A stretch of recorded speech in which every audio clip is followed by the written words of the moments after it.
Well, welcome everyone. Come join us, come join the discussion. My name is Michal Baranowski. I'm a managing director of GMF, German Marshall Fund of the United States East, or our eastern flank, and I'm here to lead a panel of really fantastic speakers, experts, government officials, all focused on Ukraine, Ukraine's fight for survival. We are meeting in the beautiful Delphi, far from the front line. Few of us are coming from areas a little bit closer to the front line, and we have here with us in the front row a colleague, Deputy Prime Minister Namiria, coming from Kiev himself. We will figure out how to engage you, sir, in a discussion, even though we were told that questions are a little bit hard logistically.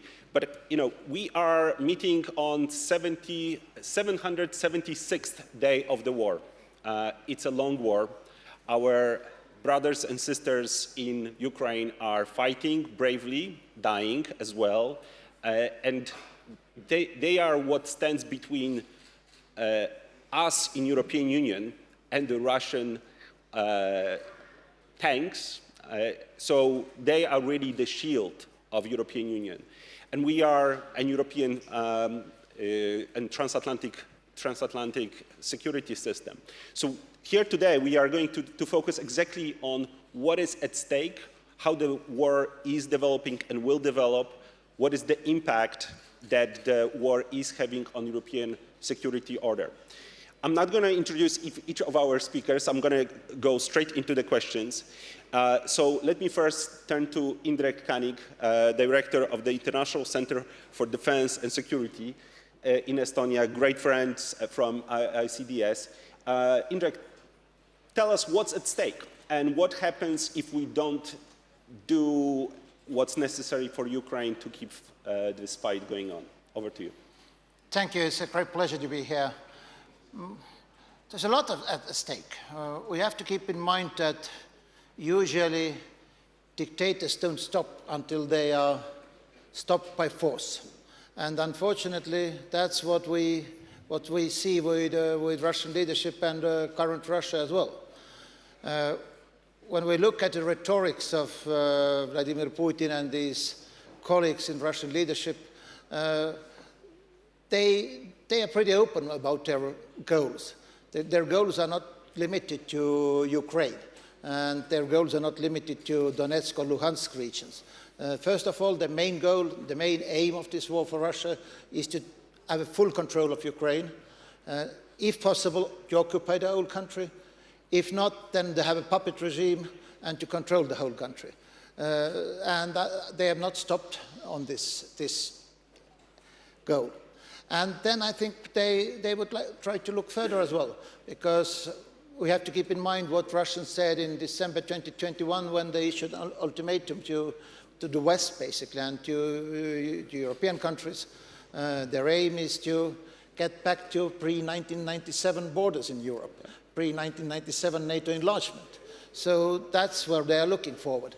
I don't think that they have a very clear plan what to do next. Okay, maybe Moldova is very clear what they will do next, and Georgia is very clear what they will do next. But with the NATO member states, they probably don't have a very clear picture at the moment, but they want to achieve their aims in Ukraine. But after that, the war will come to the European Union and NATO borders. That's no doubt about that. And Russians are not stopping on the Ukrainian borders. That's that aim. So it's much better to stop this war from our point of view. I'm sad to say, on the Ukrainian soil than and the Russian-Ukrainian border than to let it come to our borders. And we will go into the details of what it will take, both from transatlantic community, from Europe. We'll talk about the scenario of Trump presidency and what that would mean for Europe. But before we go into what needs to be done, let me turn to Thomas Greminger, from Director of Geneva Center for Security Policy. I want to make sure that I get that right.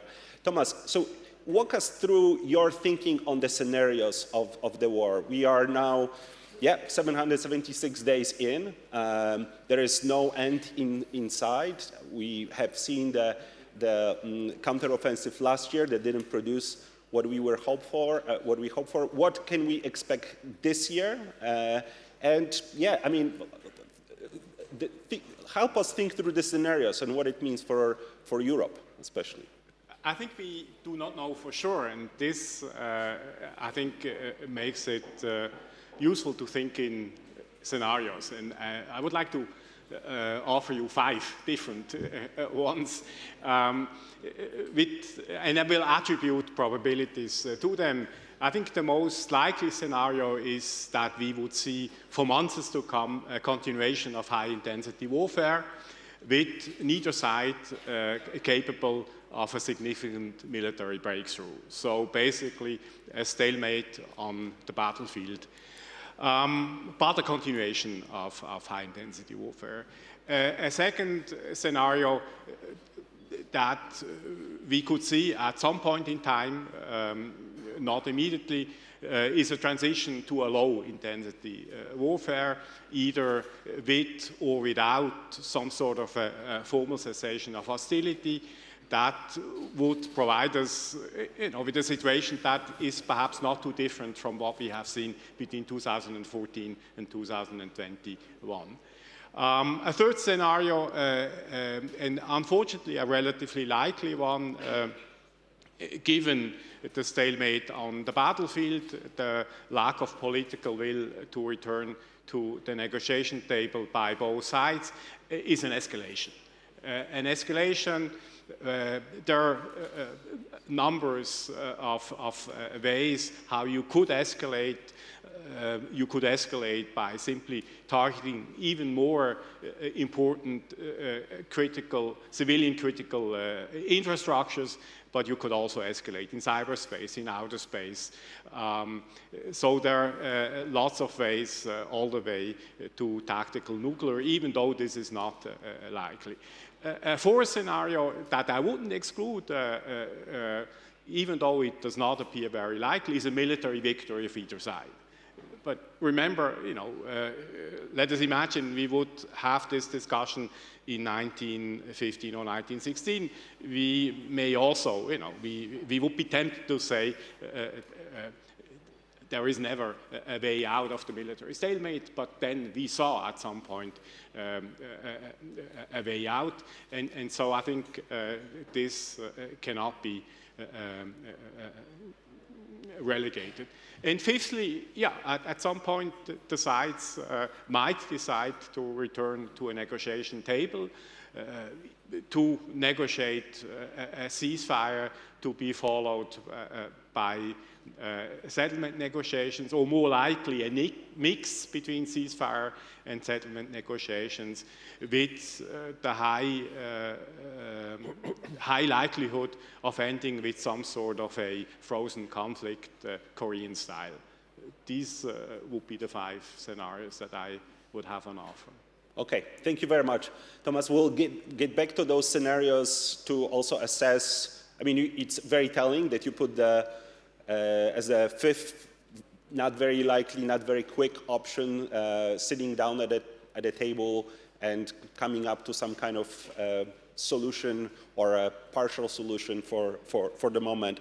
But before we, or agreement, which is just not happening anytime soon. Before we go there, let me actually jump perhaps to Tina, maybe a little bit forward. I mean, as the war is going on, Ukraine is begin to negotiate its EU's membership.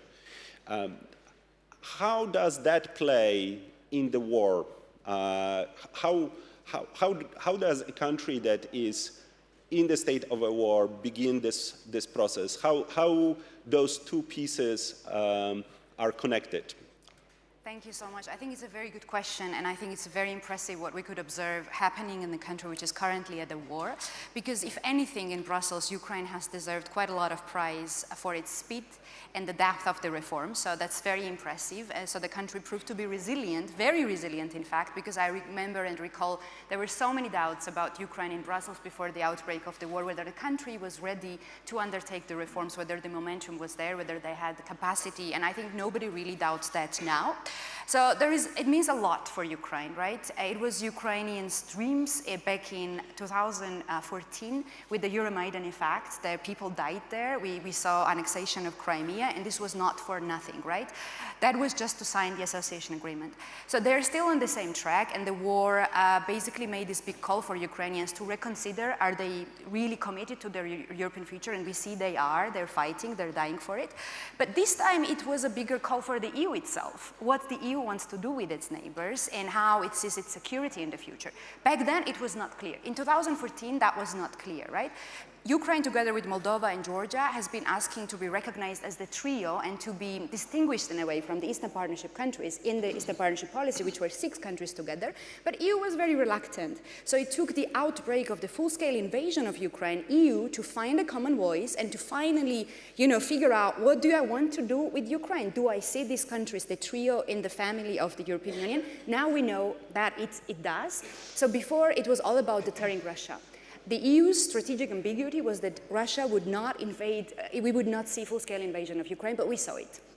So this deterrence policy didn't work, and EU knows it. That's what brings Brussels now to the next step, which is Brussels knows this is existential that the European Union has to enlarge. This is how the EU sees its security in the future, and we don't question that. The big question now for the EU is how it prepares for the next enlargement, so how it widens and deepens, basically, at the same time. And again, let's draw the parallels back to the Big Bang enlargement in 2004. It didn't happen out of blue, right? EU was preparing for it, and it took a lot of changes, the way EU is set up, in the treaty and all the things, the decision-making of the European Union. So it should not come as a surprise that now the question came again, how should EU reform itself to be ready for the enlargement? So there is a lot going on the both sides of Ukraine and the European Union. I would say this is a bigger call for the EU to find a common voice and to find ways to integrate Ukraine. Now, when that happens and how that happens, it very much depends how the war ends, of course. And maybe I'm not going to go there, not to monopolize the time, but we can come back to it later. Yeah. Great, thank you very much. Well, I mean, it struck me when you said that for EU the enlargement is existential. I think that's very important. I want for everyone else to be able to jump in and react, but I really want first to make sure that we have a chance to hear from everyone. So let me actually go now to Mr. Spiros Lampridis, Special National Envoy for Ukraine. Spiros, if I may, because we are doing this on a first-name basis here. Tell us a little bit about Greece's position on the war, what is at stake from your perspective, how you are judging what EU has done so far, and yeah, I mean your thoughts on the way that the war should be dealt with by the transatlantic community, by European Union. Thank you very much, Michal, and thank you for this opportunity that we exchange views with these illustrious speakers on the panel. I will start from the point that you made at the beginning of your introduction, saying that we are happy here in Delphi, very far away from what is happening in the front. Mind you, it's not so far away. 2 weeks ago, if I'm not mistaken, or 3, we were with the Prime Minister in Odessa. And I was stunned by the fact, it wasn't the first time I went, I was stunned by the fact that the plane took us an hour and a half to get to Chisinau. And from there, it's just 200 kilometers away. So the war is next door, practically. And the war is going to come even closer if we don't do the things that we all discuss here, and the things that were discussed in the previous panel that was impressive on the question of global disorder by now, because we can't talk anymore about global order. What is Greece doing in this fight? Why are we interested? First of all, I told you, geostrategically, we're directly affected by this crisis in many ways. Militarily, on defense, on security, food supplies, energy, everything, like every other state in the European Union. Secondly, and that was pronounced boldly by our Prime Minister on day 1 of the invasion, Greece has to be on the right side of history. And why is this the right side of history? Because we're talking about an invasion, the doubting of the sovereignty and the territorial integrity of a full member of the UN. So by any standard, this was illegal, unacceptable, and Greece could do nothing else but stay the course with our partners in the EU and with our allies, of course, in NATO, and do what it takes. Sometimes things are done and not said, and that's better that way. So on the field of security, Greece is doing a lot. In other fields, we're trying to support as much as we can. We're not a superpower, we know it. But since we're directly affected, together with our neighbors to the north, Bulgaria and Romania, we're trying to take the most of the advantages that this new strategic corridor opens for us, from the ports of North Greece, in particular from Alexandroupoli, all the way up to the borders of Ukraine, which is already functioning, by the way, both in commodities and goods, in military help from NATO, and also on the issue of energy, which is extremely important. The pipeline, the gas pipeline, going and leading into Ukraine in the underground storage facilities that they have, the biggest in Europe, is already functioning. And this is very good news, not only for the countries involved in the way, but for other countries in Central Europe that in the past years have suffered from various blackmails from Russia concerning their heating, their supply of energy during the winter months. This year we were lucky, we had a very light winter. We don't know what the next is going to be. So energy-wise, I think we are doing something which is extremely important, not only for Ukraine and Greece, but for the entire area. I will stop at that. I think we are deeply involved in this for matters of principle, for strategic reasons, and for the fact that we're so deeply anchored in both NATO and the EU that we had no other choice. We're glad to fulfill our duty, and we'll continue to do it for as long as it takes.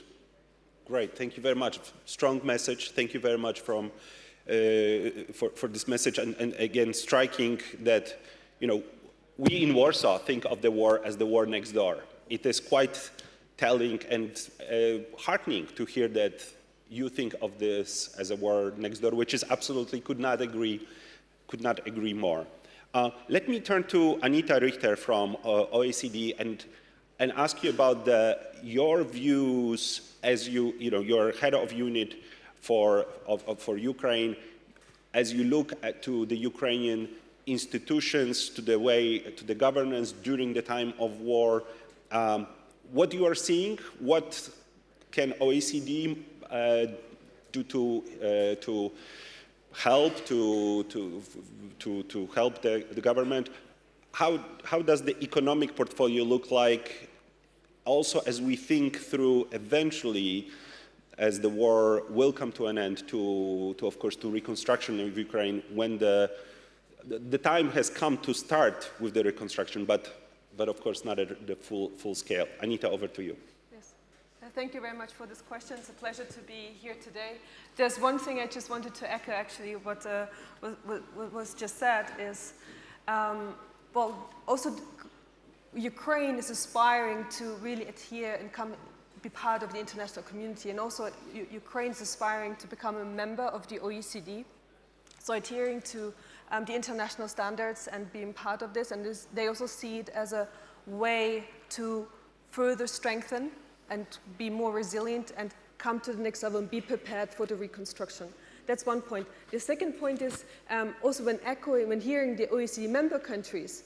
I mean, at the moment we don't have accession talks with Ukraine. It's a premature, but what we hear from anonymously from all the OECD member countries is exactly here, whatever it takes to support Ukraine and to finish the war and to help the reconstruction base. So these are, I think, two very important preconditions. And also in Ukraine, when we deal with the government, it's really enormous, and Tina has already mentioned it, the resilience that we see in the government. Despite the ongoing war, Ukrainians are really committed and put a lot of reforms already in place. People may ask, shouldn't the priority be somewhere else into the immediate reactions? And yes, of course, whatever is damaged, well, reconstruction is needed right now. All the efforts go in, but in parallel, there's a really parallel process already, a lot of commitment ongoing in changing reforms and in supporting the institutions. And we may actually talk about security and safety. Economic reforms and governance are very closely intertwined with security and stability. And the institutions and the governments in Ukraine has been really remarkable to show how reforms have been driven forward even further throughout this difficult period. When we just look at the anti-corruption efforts that have been done, when we look into reforming also the public financial management in order to support the procurement of projects that are needed for the reconstructions, but also any further economic reforms on the SOE sector, the state-owned enterprises, reforms in the business environment. Because in the end of the day, what is really needed are the private sector investments to come, to put back money into the country to rebuild and make it as an attractive place to go, where there's trust from the investor side as well, and where also there's labor force. Right now, of course, we see a major shortage, but already bringing the conditions to return people back to Ukraine and to have, everything in place financially from the private sector, but also people-wise to start the rebuilding of the economy once the war situation has been softened. Thank you very much.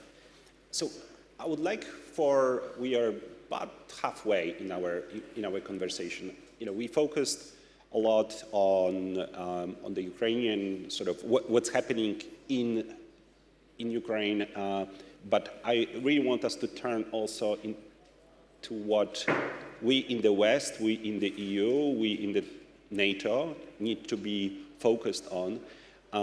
Thomas, maybe I'll go to you, if I may, with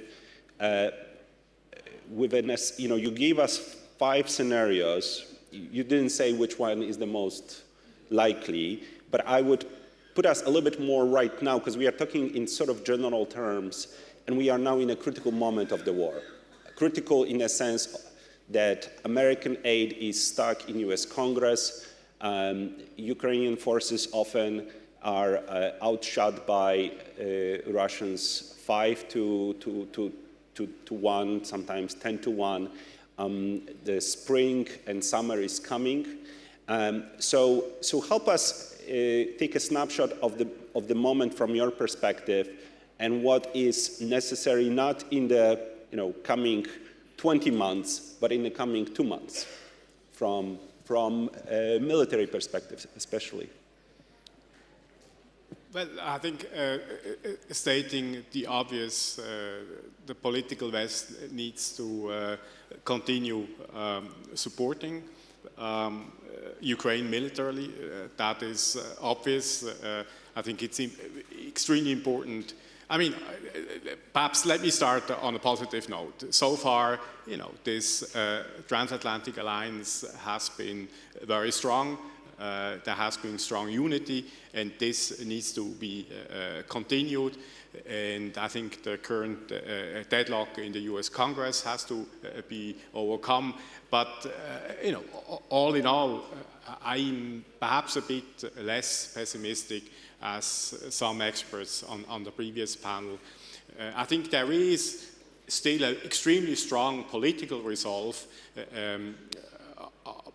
in this transatlantic community to uphold the support to Ukraine and to make sure that Ukraine is not losing this war, because there is just too much at stake. Now, it's true, we have challenges with practical issues, getting the funding approved, making sure that we can produce enough in terms of ammunition, weaponry, etc.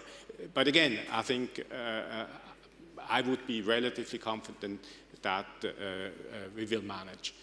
At the same time, what I see is that you have, while the narratives clearly on both sides are still very much focused on a military victory, you have clearly more informal expert discussions in capitals on a plan B. So what, if at some point we will militarily not prevail and we will have to return to the negotiation table. What, would we then have to discuss? What we, what is, what we have to ask for? And I think what we also witness these days, there is clearly a higher intensity when it comes to back-channel conversations on, how ceasefire negotiations, how settlement, perhaps linked with settlement-related issues, could look like. But this is not for today and not for tomorrow. Okay. But I sense that there is clearly more happening these days than, let's say, a year ago. But on ceasefire, do you see any reasons for ceasefire conversations to start now? Do you see any reasons for Putin to going? No, look, I mean, I agree with you. If you listen to the Russian narrative, they're extremely confident that the military momentum is on their side. Sanctions do not hurt their economy. They have successfully militarized their economy. So in the short term, they're doing fine. I think they're aware that this is all not sustainable. Yeah. But in the short term, they're doing fine. And then, of course, they speculate on a change of administration in Washington. So I wouldn't expect major changes in terms of official policy in Moscow until the end of the year. Okay, thank you very much. Let me turn to Indrek. Before I turn to Dr. Nemiria, I will figure out how to do this without mics in the room. But your assessment, Indrek, of the needs, we discussed what's at stake, the level of leadership that we are seeing right now, both from the US and the EU, but also maybe this is easier from your perspective to help us think through the world, the war in Ukraine, the eastern flank of the alliance after January 20th, 2025, when there is a new president of the United States, and it could be Donald Trump. So help us a little bit think through the US leadership as you have seen it so far, the moment now, and then the rest of the year, and the beginning of next year. Well, as many of you probably know, my country and more widely countries of our region have always been very much engaged with the United States, and we have considered US presence in Europe of extreme importance for our security. But I have to admit that since the start of this phase of the war, I think I've been positively surprised by Europe and negatively surprised by the United States. We haven't seen this leadership of the free world from the current US administration. Of course, they can blame, and rightly so, on some issues, the Congress and Republican Party, but from the beginning of it, I haven't seen that this administration has really tasked themselves to do as much as they can to achieve Ukrainian victory. At the beginning, they did relatively well, but since the moment when Ukrainian counterattack in the Kharkiv region and in Kherson region was successful, they were afraid of the Ukrainian success. And I think when we look at the Biden administration and also policies of the German Chancellor Olaf Scholz, they are overcautious. And if you are overcautious with the Russians, they taking it as a clear sign of weakness. And in this case, it's almost impossible to negotiate, to reach a decent deal, even if you want to do. In this sense, I think French and British leadership has been more pragmatic, I would say, in dealing with the Russians. In the previous panel, we discussed US internal politics at the length, and I think we have to agree that no matter who is the next president of the United States, whether it's Joe Biden or Donald Trump, Europe has to do more. We have been for a long time considering that American presence is guaranteed and America will guarantee our security. I think most of the European nations now understand that this is not necessarily so, so we have to do more. even in the longer term, if you look at the military possibilities of European nations, then we can handle Russia, no doubt about that. But it takes some time because we are not prepared at this moment. I don't want to endorse Biden or Trump. I think it would be a huge mistake for the politicians or civil servants even or academia people from Europe. Last Trump term was not as bad for the Central and Eastern European nations as many predicted. I know the people in Western Europe will probably disagree on that, and I understand that there might be more serious differences between the US and some of the Western European allies. That would be bad. I think bad would be also the issue that there will be more mess in the US internal politics, even more mess than we have at the moment. But I think this unpredictability of Donald Trump is also a problem for Russians and Chinese to a certain extent.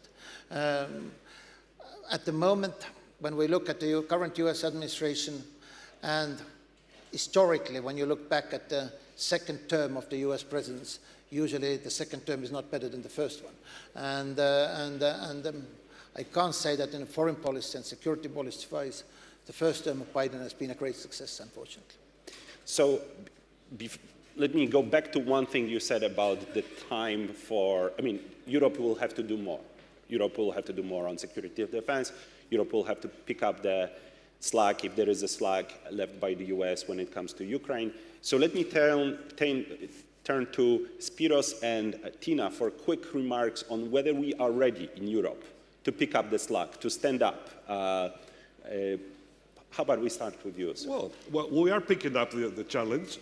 As you all know, we have just approved in the framework of the European Union the Ukraine facility, which is a considerable sum of 50 billion euros for the next 4 years. A lot has been given already. Plus in NATO, there's discussion as we speak of another $100 billion, euros, doesn't really matter, for the next 5 years. It's been discussed. Plus the 60 billion dollars from the American administration, on which I'm not pessimistic at all. On my last visit to Washington, I felt a bipartisan will, despite, of course, the internal technical and political difficulties, that at the end of this spring, and we're talking now at the end of this spring, the bill somehow will pass.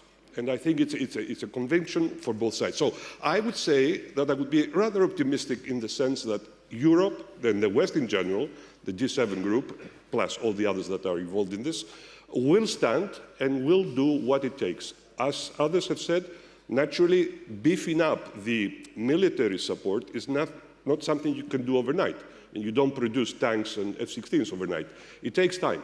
But as time goes by, I think the side that will have the more difficulties, provided, of course, that the brave Ukrainians will stand, and they do stand, and they will stand until the end, will be the Russians. They will be having, in the long term, the difficulties of carrying off this war in a sense that would make them feel victorious. I don't see this happening. There's no way of them to succeed in their ultimate goals. I don't want to discuss where the lines will be, what kind of negotiations will come, but no war lasts forever. Therefore, at one point, we should be realistically, that's not the moment, I fully agree, we should start looking realistically at the 10 points plan, perhaps at some points of the Chinese plan that were there at the beginning. Of course, 2 or 3 of them are totally excluded from us in the West.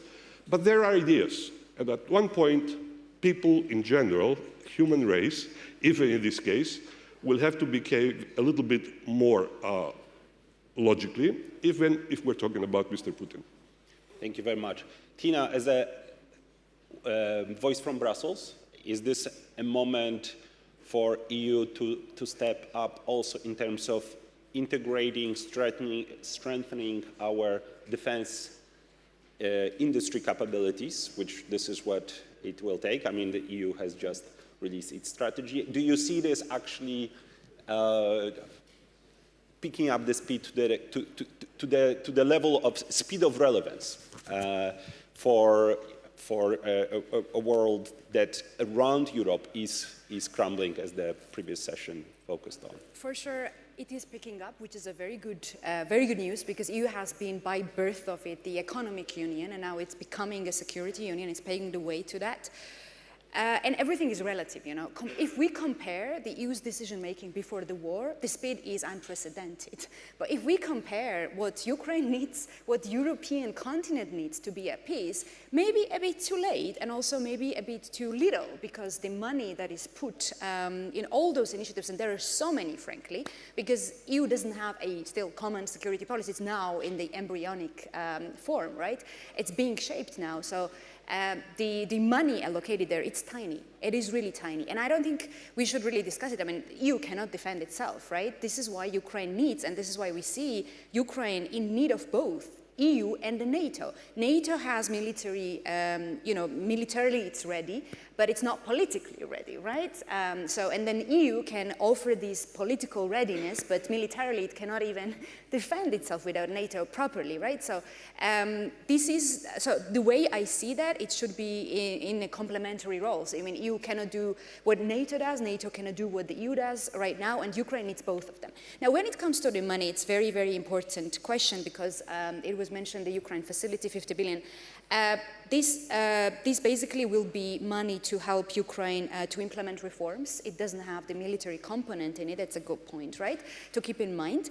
But it has the pillars built in it that, if need be, the EU could utilize the returns on the frozen assets of Russia. So, just to be very blunt, if we come to the point that there is no money to support Ukraine militarily, that pillar remains there, just to keep that in mind. I mean, this is another legalistic and political question, how it can be utilized, but it's there. And I think it was very smart to build a pillar in that, but Ukraine facility is not for the purposes of military support for Ukraine. I'll stop here. Thank you very much. Anita, I wonder if you can comment at all, if you can, please, on the frozen assets and how they can be used. And if you can't, just say I can't, because I don't want to put you in hot water. But I would skip on this question. You skip on this. Perfectly understood. Well, so we didn't have a voice from Kiev on our panel. Ambassador Maternova, who was hoping to join us, EU's ambassador to Kiev, could not because she got sick. But I really want to bring Dr. Nemiria to our conversation. So I'm going to walk out of the camera a little bit and bring my mic for a comment, question, intervention. Thank you, Michal. This is one more example of the strategic friendship and partnership between Poland and Ukraine. But let me start with, first of all, a bit ironic that this panel is a very good example of a principle, nothing about Ukraine without Ukraine. So now we are back to this principle, and I'm glad. Second, as a Ukrainian politician with Greek roots, my maternal grandmother, she is of Greek origin, from Pontic Greek. It's very good to be here among friends and in this very beautiful land of Greece. As far as the panel is concerned and the way, sometimes it's useful to look from outside, from the side on the debate. And there are several observations I would like to share with you. Number one, it's still more about them than about us. We're talking about Russians, Ukrainians, them, not about us. Second observation, it's still more about territory, whole Ukraine, part of Ukraine, who is next, Moldova or Georgia or Estonia or Poland. So it's more about the territory. And when you put, Michal, a question, what is at stake, it looks like the debate whether the Russia would be able to conquer more or less. But I do believe that this is not what's at stake. It's not about the territory. Or it's not about just territory. Then what is at stake? What this war is about? This war is about who will write rules of the new security order, European security order and the world security order. And history shows us that this is a privilege of the winners, not the losers. Do we all share that this is really what this war is about? Or will still continue to count how many percentages of the Ukrainian territory was grabbed by the Russians? By the way, as we are speaking now, 26% of Ukrainian territories are currently under Russian control. Do you know how much it in terms of the square kilometers? 157,000 square kilometers. Spiros, it's more than the territory of Greece that Russia is occupying now. But again, it's not about the territory. Why I'm saying this for the third time, Thomas? I'm saying this for the third time because I believe that any peace deal with organizing idea, peace for land, land for peace, will not bring sustainable peace as we want it.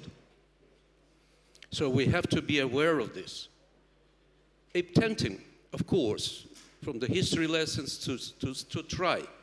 And by the way, in 2 months' time, the Swiss government announced today that it will host peace conference on the 15th and the 16th of June. But I don't believe time is ripe for talking about this peace deal yet. So this is a challenge. How we move from this narrow understanding of what is at stake, which is currently, I believe, preserves territories, control, to rules of the new security order. The sooner we will do it, the better will be the results for us. And history tells us, there is no Americans in the panel, I would like to bring one American to the panel, and that's American name, General Douglas MacArthur, who is 1940, more than a year before the United States entered the war, he said, failures in war could be summed up in 2 words. Too late. But too late doesn't just mean too late in support, too late in military equipment, too late in financial support. Too late also means too late to comprehend what is the real ambition of Putin, what is the real ambition of the Kremlin in this war. Is their real ambition is to bring back Ukraine under the Russian tutelage, or to bring Moldova or Georgia? I don't think this is the case. So the conclusion that I believe we have to bring, and that's what I've been lacking in this panel, bring back a sense of urgency. Of course, we could talk about scenario number 1, scenario number 2, 3, 4, 5, but I don't feel here a sense of urgency. And with this type of war, the sense of urgency, you, Francois, we met some time ago in Kiev when it was success on the battlefield. And you said, I remember, the success on the breeds success on the battlefield. There is no success on the battlefield now, so we're all a bit gloomy.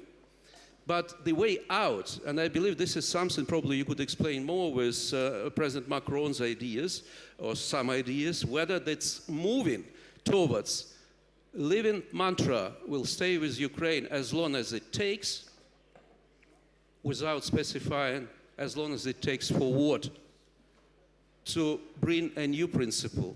We will stay with Ukraine as long as it takes to win this war. This is the challenge. Thank you. Thank you very much. Thank you very much. This was really what we needed. We have 2.5 minutes to react. But I do want to ask maybe to Spiros to go with you first, to react and also help us see this from, we do focus on the European security order, but this war, this conflict, this aggression has, of course, impact in the entire rule-based order. So,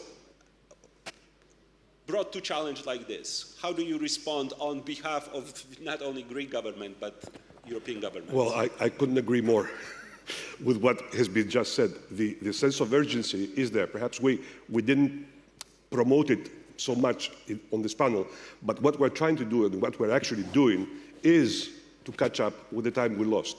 We've been hesitant and reluctant in the beginning, hoping that by not escalating, it would keep Russia at bay.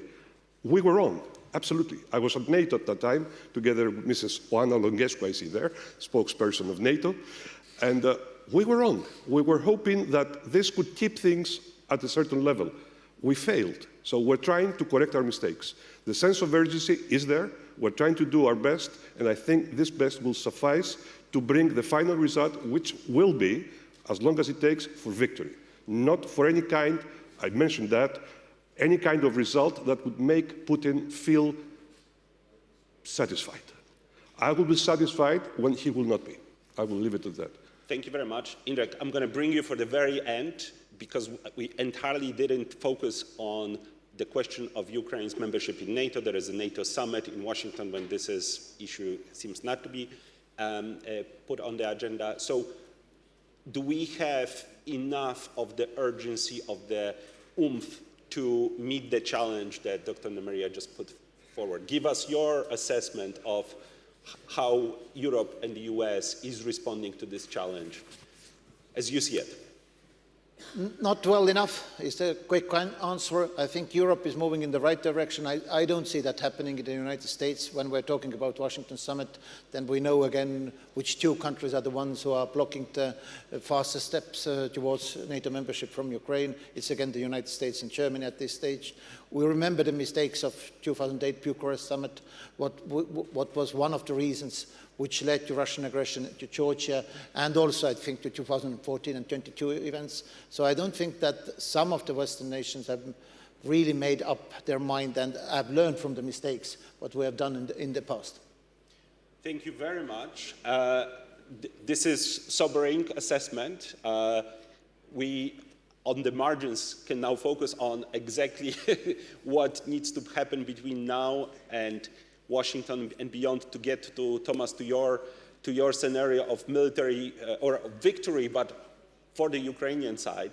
On that note, please join me in thanking the excellent panel for our discussion. And now back to organizers.